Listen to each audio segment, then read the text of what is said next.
کی طریقہ آج اولیاء اللہ کا کیا تھا؟ اس برے صغیر پاک و ہند میں ہزاروں نہیں، لاکھوں نہیں، کروڑوں مسلمان جو نظر آ رہے ہیں، کیا مغلوں نے حکومت کے ذریعے سے کیا؟ کیا لودھیوں نے حکومت کے ذریعے سے کیا؟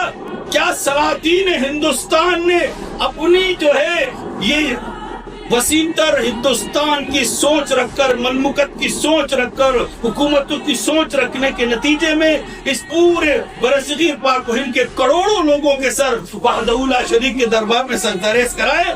تو یہاں جواب نفی میں آئے گا۔ کیوں نفی میں آئے گا؟